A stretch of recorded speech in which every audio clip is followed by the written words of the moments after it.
बिस्मिल्लाहिर्रहमानिर्रहीम बिस्मिल्लाहिर्रहमानिर्रहीम ਜਿਹੜੇ ਸੰਗੀਤ ਦੋਸਤ ਮਿੱਤਰ ਮੈਨੂੰ ਤੱਕ ਰਹੇ ਸੁਣ ਰਹੇ ਸਾਰਿਆਂ ਨੂੰ ਜਨਾਬ ਮੇਰੀ ਉਸਤਾਦ ਚੌਧਰੀ ਅਵਾਸ ਫਰਮ ਸਲਾਹ ਲੰਦਨ ਤੇ ਲੰਦਨ ਯੂਨਾਈਟਿਡ ਪਿਜਨ ਕਲੱਬ ਦੀ ਪੂਰੀ ਟੀਮ ਜਨਾਬ ਸਰਦਾਰ ਰਵੀ ਸੰਧੂ ਸਾਹਿਬ ਸੁੱਖਾ ਮਲਤਾਨੀ ਸਾਹਿਬ ਸੁੱਖੀ ਸਾਹਿਬ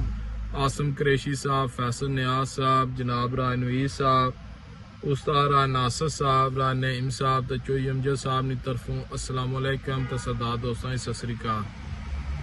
जनाब आली जड़ा साडा आल यूके सालाना चैंपीयन ऑफ चैंपीयन पूरे यूके विचों टूर्नामेंट आया जाना वो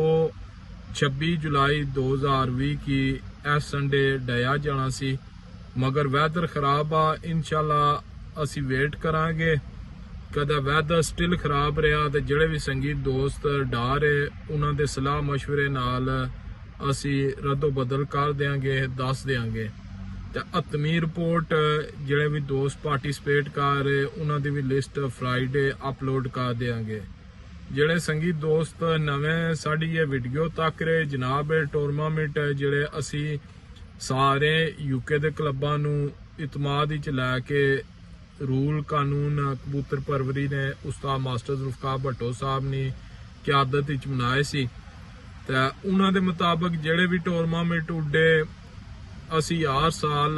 टूर्नामेंट कराने उन्हां सारियां टूर्नामेंटां विचों फर्स्ट सैकेंड थर्ड विनर छत्तां नूं लैणे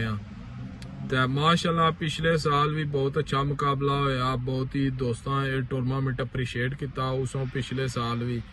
तो इस साल भी तुहाडे तावन नाल इंशाल्लाह एक म्यारी तो अच्छा टूर्नामेंट पूरे यूके विच सानू उम्मीद है तवक्को है दूजियां टूर्नामेंट की तरह ये होएगा ये आखिरी टूर्नामेंट ये टूर्नामेंट असी सारे टूर्नामेंट जिहड़े भी यूके च होने उन्हां दे इख्ताम पजीर ते रखते हैं ते इहदे विच जनाब परवेज भट्ट साहब मुबशर साहब एंड सुफियान साहब नी छत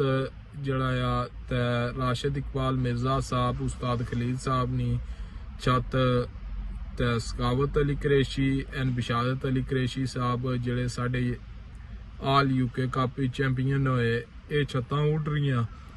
उस बाद मनु साहब वटफोर्ड उन्होंने छत भी पार्टिसिपेट कर रही वो भी माशाल्लाह बहुत अच्छी परफॉर्मेंस रही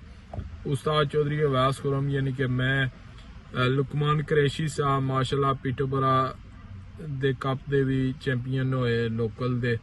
ते दूजियां कपां विचों भी फर्स्ट सैकेंड थर्ड इस तरह जनाब चाचा शाहिद बुशी साहब मोहसन साहब सैयद अंबर शाह साहब इन्हां दी छत भी